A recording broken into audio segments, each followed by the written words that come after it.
ആകാശഗംഗയുടെ പുതിയൊരു വീഡിയോയിലേക്ക് എല്ലാവർക്കും സ്വാഗതം. ഇന്നത്തെ വീഡിയോയിൽ 2025 വിഷു മുതൽ ഒരു വർഷത്തേക്കുള്ള വിഷുഫലമാണ് പറയുന്നത്.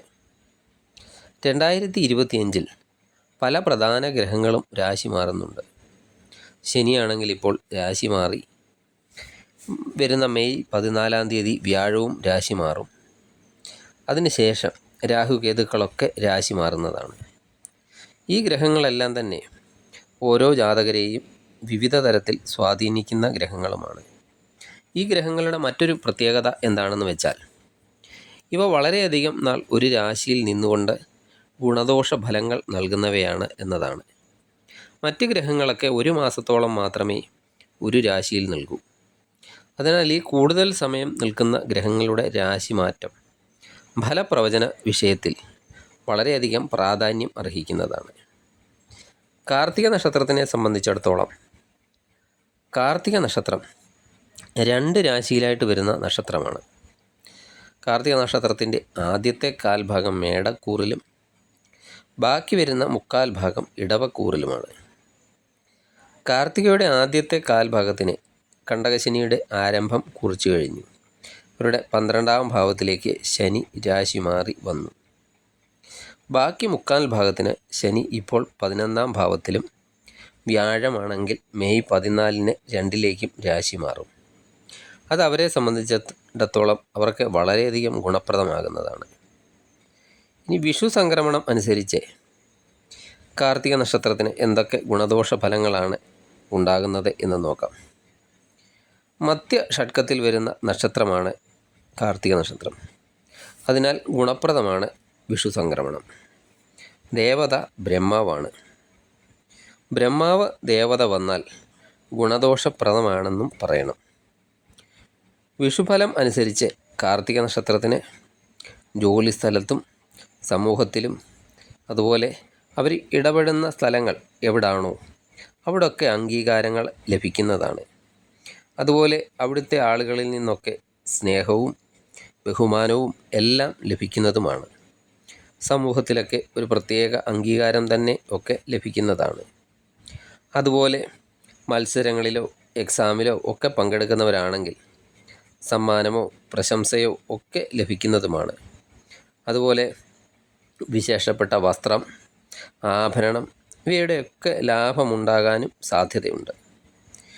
വിഷുഫലത്തിൻ്റെ കൂടെ ഈ മറ്റ് ഗ്രഹങ്ങളുടെ രാശിമാറ്റ ഫലങ്ങൾ കൂടി ചിന്തിച്ചാൽ കാർത്തികയുടെ ആദ്യത്തെ കാൽഭാഗം നക്ഷത്രക്കാർക്ക്, അതായത് മേടക്കൂറിൽ വരുന്ന നക്ഷത്രക്കാർക്ക്, അവർക്ക് മെയ് മാസം പകുതി വരെ വളരെയധികം അനുകൂല സമയമാണ്. അതിനുശേഷം അല്പം ബുദ്ധിമുട്ടുകളൊക്കെ അനുഭവിക്കേണ്ടതായി വരാം. ജോലിയിൽ സ്ഥാനമാറ്റം, അതുപോലെ അപ്രതീക്ഷിതമായ സ്ഥലം മാറ്റം, യാത്രകളൊക്കെ പോകുമ്പോൾ യാത്രകൾ മൂലം ദുരിതം അനുഭവിക്കുക, അതുപോലെ ഉദ്ദേശിച്ച സ്ഥാനത്തെ സമയത്തൊക്കെ എത്താൻ സാധിക്കാതിരിക്കുക, ധനസംബന്ധമായ ബുദ്ധിമുട്ടുകൾ, അതുപോലെ മറ്റു പല വിഷമതകളും ഉണ്ടാകാം.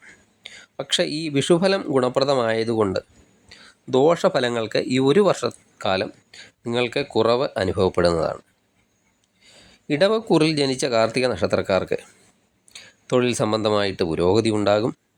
അതുപോലെ ധനനേട്ടം, ഭൂമി മൂലം ലാഭം, കർഷകർക്കൊക്കെ ആണെങ്കിൽ കൃഷിയിൽ നിന്നൊക്കെ ലാഭം, സർക്കാർ സംബന്ധമായി നേട്ടങ്ങളെ PSC ഒക്കെ എഴുതിയൊക്കെ ഇരിക്കുന്നവരാണെങ്കിൽ അവർക്കൊക്കെ നിയമനം ലഭിക്കാൻ പറ്റിയ സമയമാണ്. അതുപോലെ കടബാധ്യതകളൊക്കെ ഉള്ളവരാണെങ്കിൽ ആ കടബാധ്യതകളൊക്കെ ഒരു പരിധിവരെയൊക്കെ വീട്ടാനൊക്കെ ഈ സമയത്ത് സാധിക്കുന്നതാണ്. നിങ്ങളുടെ ജാതകത്തിലൊക്കെ ഗ്രഹങ്ങളുടെ സ്ഥിതി അനുകൂലവും, അതായത് പ്രധാന ഗ്രഹങ്ങളായ ശനിയും വ്യാഴത്തിൻ്റെയും ഒക്കെ സ്ഥിതി അനുകൂലവും, അതുപോലെ നിങ്ങൾക്കിപ്പോൾ നടക്കുന്ന ദശയും അപഹാരവും ഒക്കെ നല്ലതുമായാൽ നിങ്ങൾക്ക് കൂടുതൽ ഗുണഫലങ്ങൾ ലഭിക്കും.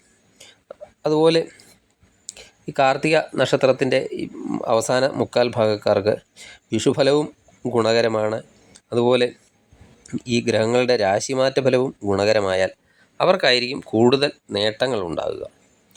ഈ 2 കൂറിലും വരുന്ന നക്ഷത്രക്കാർക്ക് ഗുണഫലങ്ങളൊക്കെ കൂടുതൽ ലഭിക്കുന്നതിന് വേണ്ടി ശാസ്താ ക്ഷേത്ര ദർശനം മുടങ്ങാതെ എല്ലാ ശനിയാഴ്ചകൾ തോറും നടത്തുക. നമ്മളെക്കൊണ്ട് കഴിയുന്ന വഴിപാടുകളൊക്കെ ചെയ്യുക. അതുപോലെ വിഷ്ണു സഹസ്രനാമം പതിവായി ജപിക്കുന്നത് നിങ്ങൾക്ക് ഗുണം വർദ്ധിപ്പിക്കുന്നതാണ്. വിഷ്ണു ക്ഷേത്ര ദർശനം നടത്തുക.